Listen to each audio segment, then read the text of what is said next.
Hello friends, I once again welcome you all to our YouTube channel. We are learning vocabulary through previous year question papers of various examinations such as SSC, Banking, Railways, NDA, CDS, etc. If you have not seen our previous videos, you can watch those videos by simply clicking on the links provided in the description box of this video only. Friends, in this video we are going to learn some idioms. So let's not waste our time and begin our today's session. Friends, the first question of today's session is choose the alternative which best expresses the meaning of the idiom phrase given. The idiom is a damp squab. Let's look at our options. Rainy weather, a disappointing result, a skirt in a laundry, none of the above. Let's look at the meaning of a damp squab first. It means something that is not as per our expectation expectations। तो अगर कोई चीज हमारे आकांक्षाओं के अनुरूप नहीं है, हमारी एक्सपेक्टेशन के अनुरूप नहीं है, तो उसको हम कैसा कहेंगे? अ डैम्प स्क्वैब कहेंगे इडियम के रूप में। Let's look at our options. Option one, rainy weather, it means वर्षा ऋतु। ऋतु तो वर्षा ऋतु, बारिश का मौसम, रेनी वेदर। दूसरा देखते हैं ऑप्शन, अ डिसअपॉइंटिंग रिजल्ट, तो एक निराशाजनक जो हमारा रिजल्ट है, परिणाम है। तीसरा देखते हैं a skirt in a laundry, and जो चौथा है देखते हैं नन ऑफ द एबव। तो हमने चारों ऑप्शंस देख लिए। अब इसमें पूछा गया है इडियम का मीनिंग। तो यहाँ पे अगर हम देखें option two, a disappointing result, तो option two would be the correct meaning or appropriate meaning of the given idiom, because the idiom has the same meaning as the option 2 has. So we would mark option 2 as the correct one. Let's move on to the next question. Next question is choose the alternative which best expresses the meaning of the idiom phrase given. The idiom is in cold blood. Let's look at our options. Angrily, deliberately, excitedly, slowly. These are the options given to us. Let's look at the meaning of in cold blood first. It means in a purposeful manner. In a purposeful manner that is cruel. That is cruel. So in cold blood का मतलब होगा कि कोई भी चीज जो कि cruel है और एक पर्पसफुल मैनर में की गई है, जानबूझ करके डेलिबरेट मैनर में किया गया है। ऑप्शंस देख लेते हैं एक एक करके। ऑप्शन वन है angrily, it means with anger, गुस्से से या गुस्से के साथ। Let's move on to the next option which is deliberately, it means जानबूझकर, डेलिबरेटली, है ना, विथ पर्पस और intention.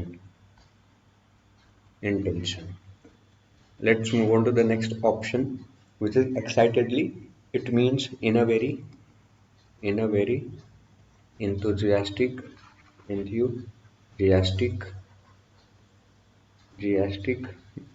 manner.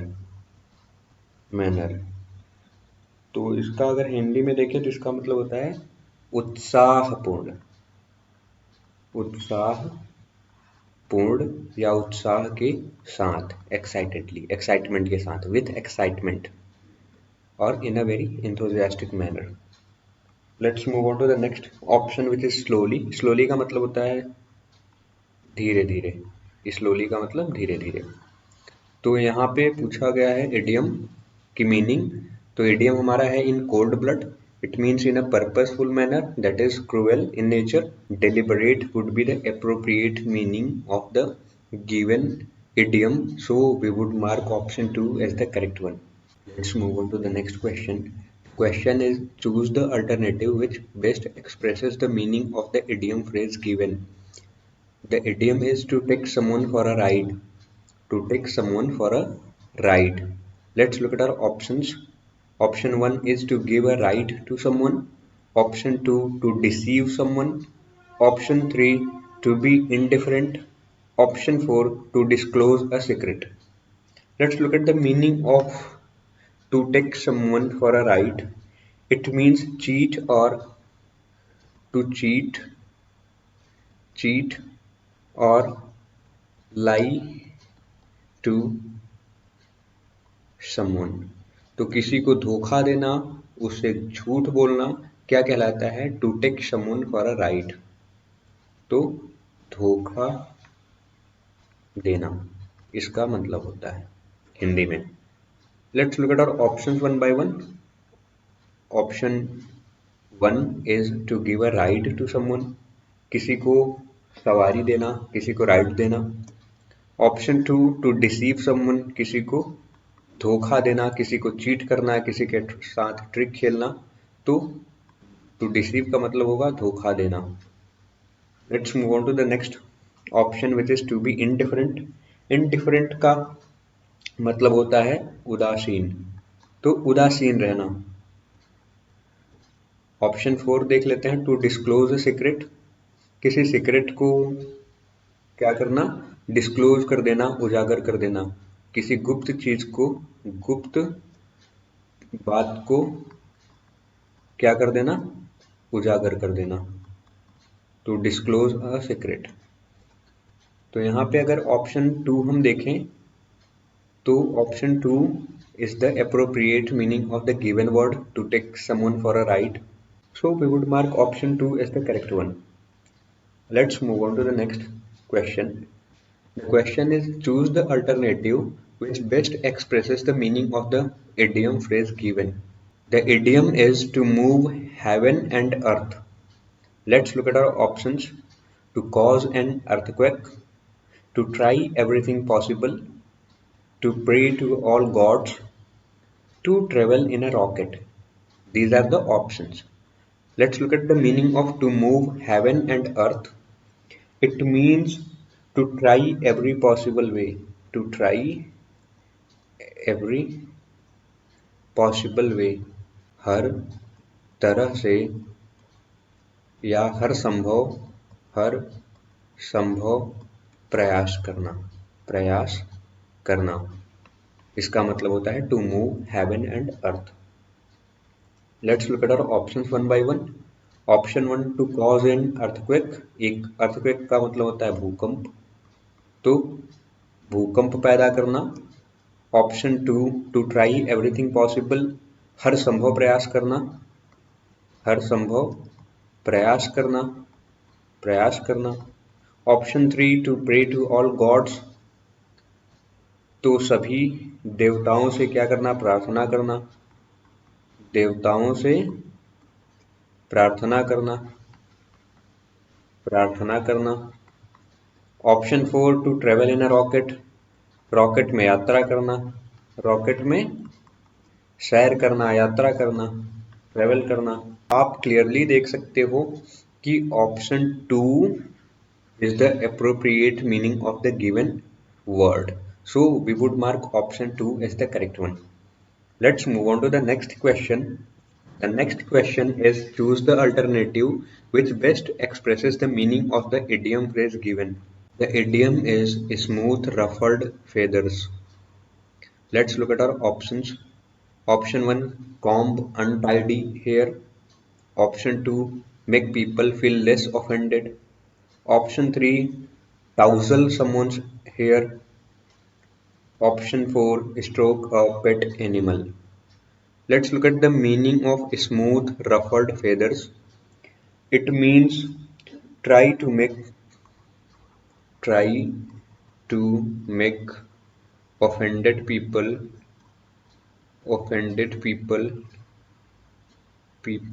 less angry. तो offended people को, offended लोगों को क्या करना? उनको कम गुस्सा आए इसका प्रयास करना। Let's look at our options one by one.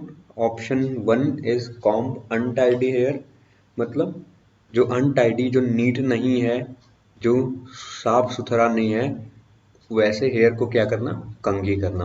Let's move on to the next option which is make people feel less offended. तो लोगों को क्या करना, ट्राई करना कि लोग जो हैं वो कम ऑफेंडेड फील करें। Let's move on to the next option which is tousle someone's hair. Tousle करने का मतलब होता है बिखेरना, नोचना। तो किसी के बालों को क्या करना, बिखेरना या नोचना, क्या कहलाता है, टाउजल समवन्स हेयर। ऑप्शन 4 देख लेते हैं, स्ट्रोक अ पेट एनिमल। तो अगर हम चारों ऑप्शंस देखें तो ऑप्शन चारों में से ऑप्शन 2 जो है हमारा एप्रोप्रिएट मीनिंग होगा गिवन इडियम का, तो we would mark option 2 as the correct one. Let's move on to the next question. The question is choose the alternative which best expresses the meaning of the idiom phrase given. The idiom is assume heirs. Let's look at our options. Take tight, remain calm, act innocent, pretend superiority. Let's look at the meaning of assume heirs. It means to think or behave as though one is superior, one is superior, superior or better than one really is, one really is। तो क्या करना, ऐसा सोचना या इस तरीके से व्यवहार करना कि मैं ही सुपीरियर हूँ, मैं ही बेटर हूँ दूसरों से, जबकि ऐसा न होना। रियलिटी में ऐसा नहीं है, बट ऐसा सोचना, ऐसा व्यवहार करना, प्रिटेंड करना कि नहीं मैं ही सुपीरियर हूँ सबसे, मैं ही उच्च कोटि का हूँ, मैं ही सबसे बेहतर हूँ। तो उसको हम क्या कहेंगे, assume airs. Let's move on to the options. Option 1 take tight, option 2 remain calm. Remain calm, calm होने का मतलब क्या होता है, state of absence of trouble, बिल्कुल शांत अवस्था। तो काम को हम क्या कहते हैं, शांत अवस्था। तो रिमेन काम का मतलब क्या होता है, शांत अवस्था में होना। ऑप्शन 3 देख लेते हैं, एक्ट इनोसेंट। इनोसेंट का मतलब क्या होता है, इनोसेंट का मतलब होता है मासूम, मासूमियत से भरा होना, मासूम की तरह व्यवहार करना, एक्ट इनोसेंट कहलाता है। प्रिटेंड सुपीरियोरिटी, प्रिटेंड करने का मतलब होता है दिखावा करना, दिखावा करना। तो सुपीरियोरिटी का दिखावा करना क्या कहलाता है, प्रिटेंड सुपीरियोरिटी। तो अगर हमने ऑप्शंस यहाँ पे देख लिए हैं तो हम ये कह सकते हैं कि ऑप्शन 4 जो है, it is the appropriate meaning of the given idiom assume heirs. So we would mark option 4 as the correct one. Let's move on to the next question. The question is choose the alternative which best expresses the meaning of the idiom phrase given. The idiom is cold comfort. Let's look at our options. Absurdity, deception, slight satisfaction, foolish proposal. Let's look at the meaning of cold comfort. It means quite limited sympathy, sympathy, or you can also say encouragement or encouragement। तो sympathy का मतलब क्या होता है, सहानुभूति, और encouragement का मतलब क्या होता है, प्रोत्साहन।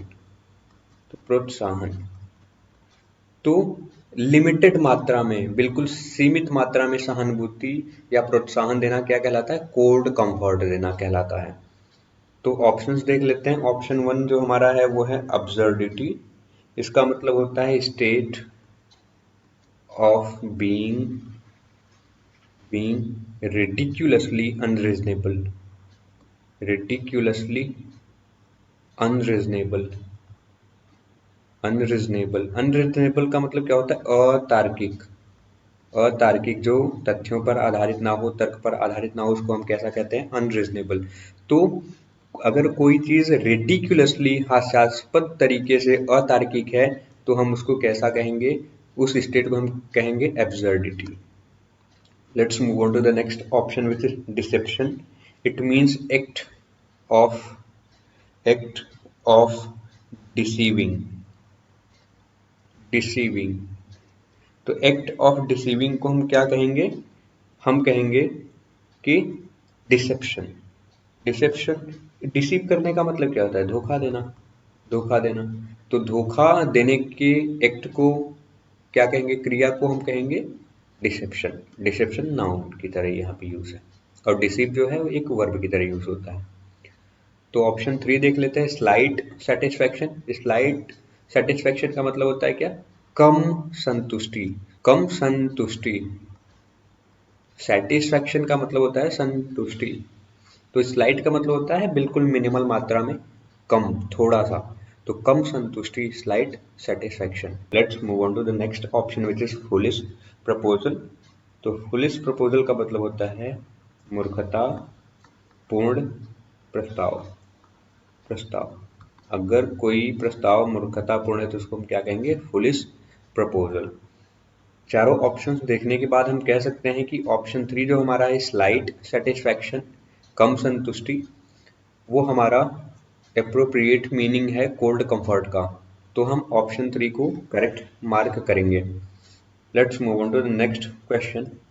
The next question is choose the alternative which best expresses the meaning of the idiom phrase given. Idiom is play truant. Let's look at our options. Play a tyrant, stay away from duty, be responsible, be alert. Let's look at the meaning of play truant. It means being absent from a duty or responsibility. Responsibility. तो किसी कर्तव्य से, किसी उत्तरदायित्व से क्या होना? Absent होना क्या कहलाता है? Play truant. Let's look at our options one by one. Option 1 है प्ले अ टायरेंट। टायरेंट का मतलब होता है अत्याचारी। तो प्ले अ टायरेंट का मतलब अत्याचारी होना, अत्याचारी की तरह व्यवहार करना।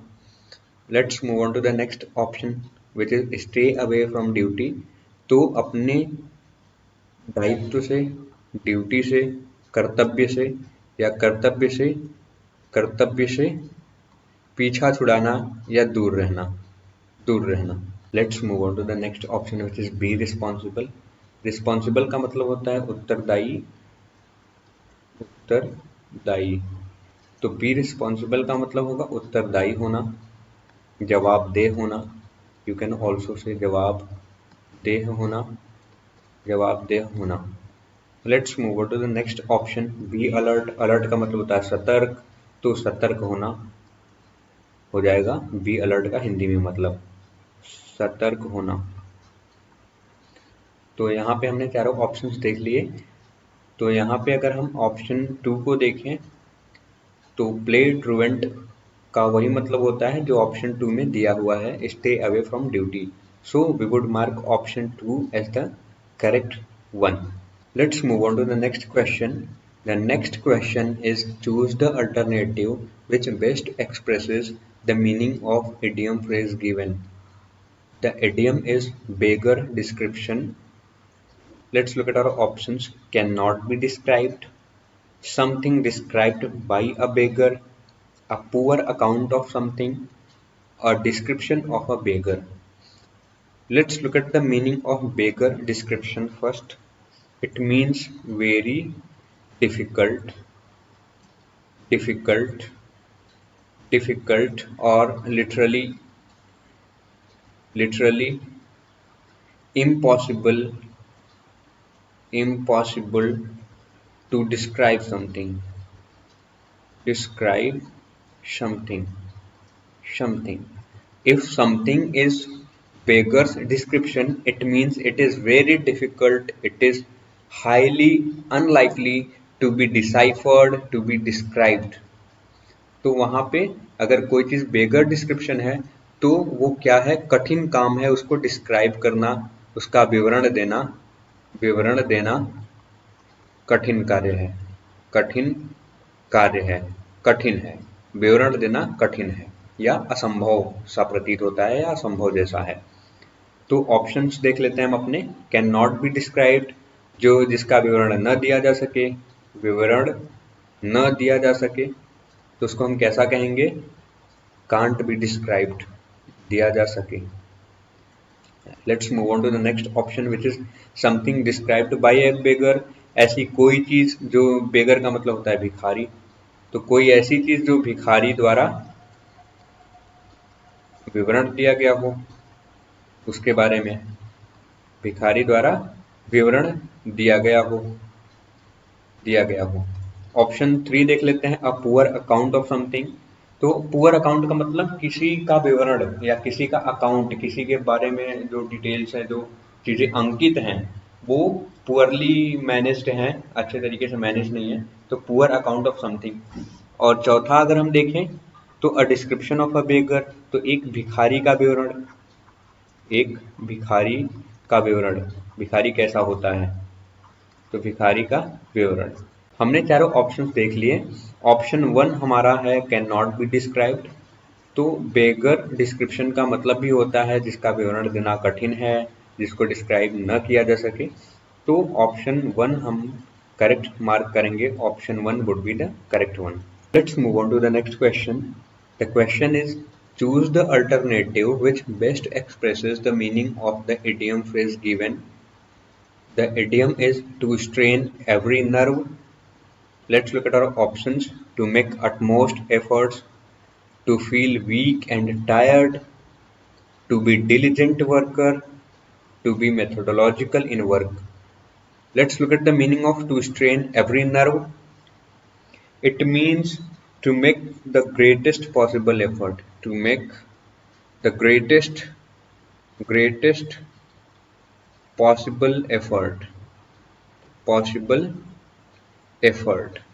इसका हिंदी में मतलब होता है जितना संभव हो सके उतना प्रयास करना, तो उसको हम क्या कहेंगे, टू स्ट्रेन एवरी नर्व। अगर आप किसी चीज के बारे में कह रहे हैं कि टू स्ट्रेन एवरी नर्व, तो इसका मतलब कि हर संभव जो है, जितना संभव हो सके उतना प्रयास करना, उस हद तक जाकर के एफर्ट डालना क्या कहलाता है, टू स्ट्रेन एवरी नर्व। तो यहाँ पे ऑप्शंस देख लेते हैं एक एक करके। टू मेक अटमोस्ट एफर्ट्स, काफी ज्यादा एफर्ट करना, काफी ज्यादा प्रयास करना। ऑप्शन 2 देख लेते हैं। To feel weak and tired, weak कमजोर और थका महसूस करना, to feel weak and tired. तीसरा ऑप्शन देख लेते हैं। To be diligent worker, diligent का मतलब होता है मेहनती होना, डिलीजेंट वर्कर होना, मेहनती मजदूर होना, वर्कर होना कार्यकर्ता होना, मजदूर की जगह आप कार्यकर्ता भी कह सकते हो, कार्यकर्ता होना। तो ऑप्शन 4 देख लेते हैं। To be methodological in work, अपने काम में मेथोडोलॉजिकल होना, मेथोडोलॉजी को फॉलो करना। हमने चारों ऑप्शंस देख लिए और इन ऑप्शंस को देखने के बाद हम कह सकते हैं कि ऑप्शन 1 जो है हमारा, to make utmost efforts, is the appropriate meaning of the given idiom to strain every nerve. So we would mark option 1 as the correct one. तो दोस्तों बस आज के लिए इतना ही। हमारे वीडियो को लाइक करिए, शेयर करिए, और अगर अभी तक आपने हमारे चैनल को सब्सक्राइब नहीं किया है तो सब्सक्राइब भी कर लीजिए, ताकि आपको इस तरीके की इनरिचिंग वीडियोस आगे भी मिलती रहें। Thank you so much for watching the video. Have a great day ahead. जय हिंद।